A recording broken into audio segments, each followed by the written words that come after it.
Peluren erdiraketa, kanpora joan da. Gaizki atesaina, gaizki neurtuta irteera. Punto handiz ibili beharko dute. Markovic, bere talde horiaren kontra jokatzen ari da. Bosta egin zaio, hasierako 11koan sartzea Markovic. Kikoren erdiraketa etor daiteke, Manel Bigaren zutoinean, gola sartzeko aukera paregabea izan du. Manelek buruka da erreza zirudiena, kanpora bidali du. Gauzarik gorena jokaldiaren gauzarik gorena erdiraketa izan da. Erdiraketa gainera nun ipini duen baloia, atzelariak hor aurrin lehenengo zutoina, atezaina bera. Kikok berak egin du eta errematea buruz. Orentxe jaurtik eta Langala, Herrera eta ondoren. Niko fin hor, urrun egon da, eukideu denpora guztia. Eta hautza, Bai, oso urrutiti dago. Baloi hori jo du bezala, egia da, baloia oso ondo jota ikoala, baina atezaina movimendu. Hasia zenean. Pasea Markovic'i, Herrera, Markovic, aukera polita izan du hor. Osasunaren alde. Atzean utz egin dute, erristatu eginda Herrera eta bi aukera eman dizkio. Markovic eta Ziganda baloi esker, diraketa, onna zen. kontrara erasoa, baina, bueno, ez da izen garbia, baina ikusi dugu da ez da jokoz kanpo. Zeran etordan beste jokal. Haizeak eraman du baloia, erdiraketa Palaciosek, ondo utzi du atzean Alfredorentzat, baloia Zigandak eta jaurtik eta kanpora. Dotore utzi dio baloia Alfredori, jakin bai baitzekien atzean zuela. Bai, dotore utzi dion Herrerak, hor ikusten dugu Herrerak bere besoak eta bere eskoan nun daukan, ez? Baloiarekin beste alderatz joaten. Bai, ia ez dira joaten dira baloi luzetan, olako baloia dira oso arriskutsuak. Manelen aukera, jaurtiketa eta gola! 31. minutuan, iaia ezerezetik gola atera du Logroñosek jokaldi horretan.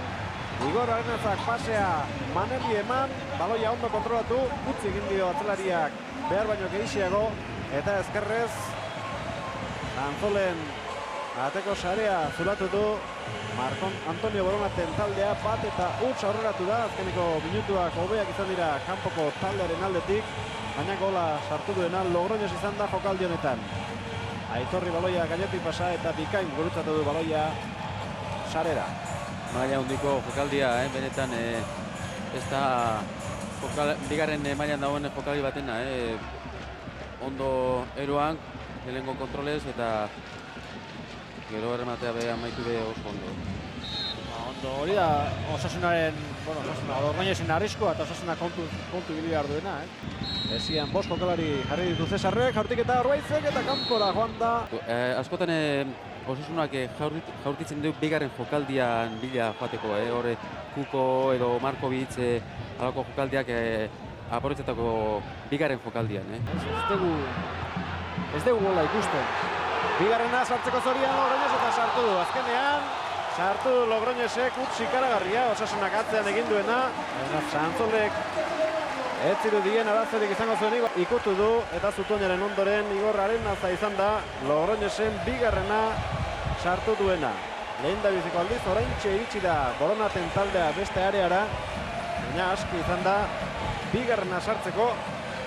Hortxe duzu jokaldia, Urizek ikutu du buruz, Osasunako 4 jokalari eta atezaina zeuden baloiaren atzetik, baina hala ere ezin.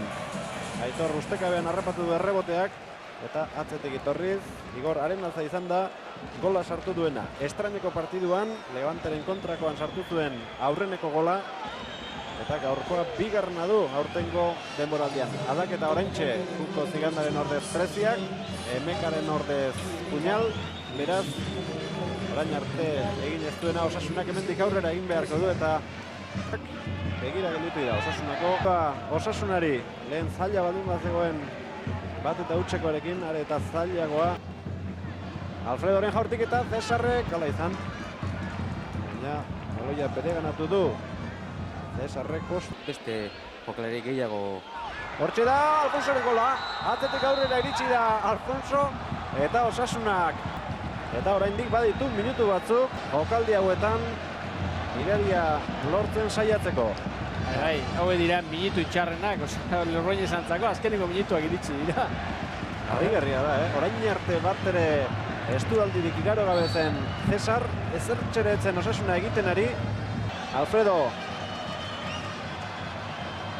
Azpilatua dago jokoa, ezkerraldean Manel, baloia kontrolatzen aukera izan dezake eta hortxe da Manelen hirugarrena, orain bai erabakita utzi duela Logroñesek. Arrisku hori batzuen Osasunak. Berdinketaren golaren bila panezkero, ustekabean kontrarasoan Logroñesek harrapa zezakeela azkeneko minutuetako jokaldiren batean eta alaxe gertatu da. 3-1 Logroñesek garaipenari eutxe egingo dio eta denboraldiko bigarren garaipen erdietxi. Bai, azkeneko prisak halako gauzak dakarre.